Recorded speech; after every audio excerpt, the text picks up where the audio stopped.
Hi, everybody. Okay, so with the bold, I'm going to go along with the Christmas theme here. Okay, now I talked about this a little bit last week, but I don't really know if you guys heard all the video. So I'm going to kind of repeat something, but then I'll move on to something new. Okay? Um, every week they show a spoiler for the next week, right? In the spoilers, I did not see any kind of reference to Christmas at all. So I don't know. Now that doesn't mean they're not gonna have a Christmas special because let's see. 2 years ago they had the Miracle with Eric where he was on the verge of unaliving, and then there was a miracle cure. That was 1 year. Then last year they had something totally different where they showed different actors going to shelters and talking with people. Those are the last 2 years. So they might do something else like that, or they might do something where all the families get together and have a big celebration for Christmas. I don't know. Okay, just like with YNR, they only have 2 days left this week, unless they're actually going to have an episode on Christmas Day, um, legit, because, or they could have one on what's considered Black Friday here, or Canadian, Boxing Day for Canadians. So, I don't know. Let's see. Trying to think about what I want to see for a Christmas show if they had one. Well, of course, I want to see the Christmas tree all decorated and stuff like that, but that's normal. Um, hey, I'd love for Bill and Rich to bury the hatchet for one day. You know, that'd be cool. Um, and I'd love for Brooke to actually support Katie, legitimately support her. But also, I'm kind of excited. And actually, I feel like I'm a little too excited for the storyline. But I did mention that Dylan is going to be in an episode this week with Electra and Will. Because I kept saying, what happened to Dylan?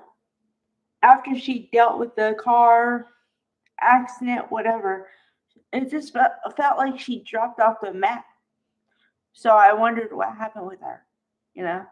And so I guess we're gonna get a peek into that. I don't know. Which I don't know where they're gonna go with the character because I really thought she was not gonna be on the campus at all after she was the kid's art teacher, and then all this stuff happened with Luna, and then I never expected her to be the one that did the accident. So after that, I just didn't know what they were gonna do with her.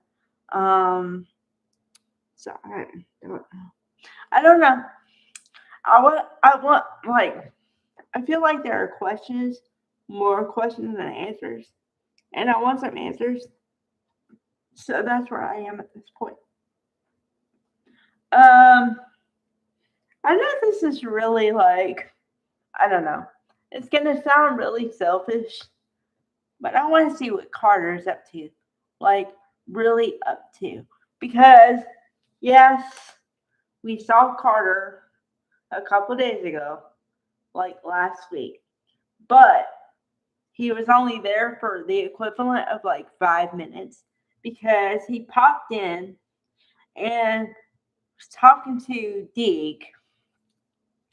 Deke tried to get some information, and Carter said he didn't know because it was closed door meeting. And then we never saw Carter again. So I don't know, man. Um, yeah. Okay, now the other thing I want to see, which Seth can hold over until the new year, is okay.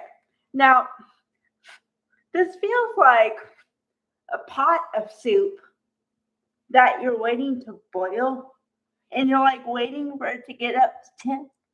And you know it's gonna get there, but it's a matter of time. And you're just like waiting patiently, somehow not patiently. And what I'm waiting for is for Taylor to finally follow her impulses, which she's kind of like not doing anything like that yet, but she's talking in the deacon's ear about, are you sure that's what you want? When he says he wants to be with Sheila. Now, granted, we all know who Sheila is, right? We all know her past, okay? This one person I would not cross, okay? A couple weeks ago, I noted this.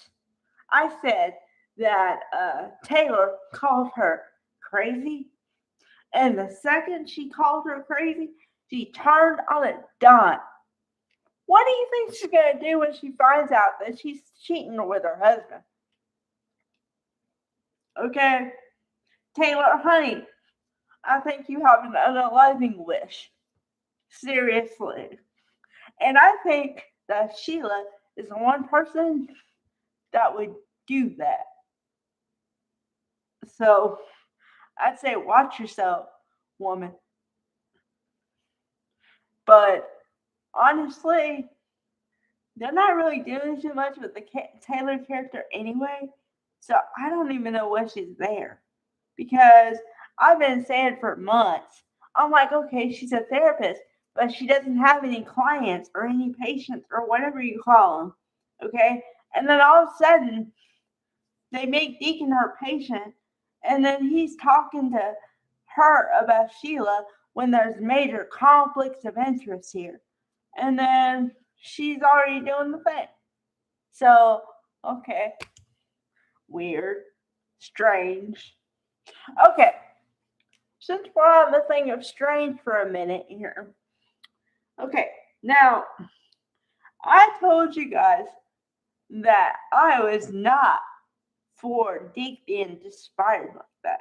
Now, I know some people would say was in a trial period, a trial basis, but come on, okay? You guys know, well, maybe you know, but I'm sure there are more than a couple design teams that are more than two people, okay? And even if they're not, then you can make Deacon the intern and teach him how to be a better designer. If you really think he needs that, why don't you just toss him out? Why? Okay, here's your question. Why did they toss him out? Number one, they didn't know what to do with the character anymore. Also, combined with number two, that until recently we didn't see Remy at all. Okay, so there was no couple and no job. Number three, why no job? Because Steffi has some vendetta against Hope. She has from the very beginning because she thinks that Hope was going to take her husband, which is ludicrous, but she thinks that. That's what I think. That's why Deke was fired or let go or whatever verbiage they want to put on that. But it's just like they just yanked it out from under him.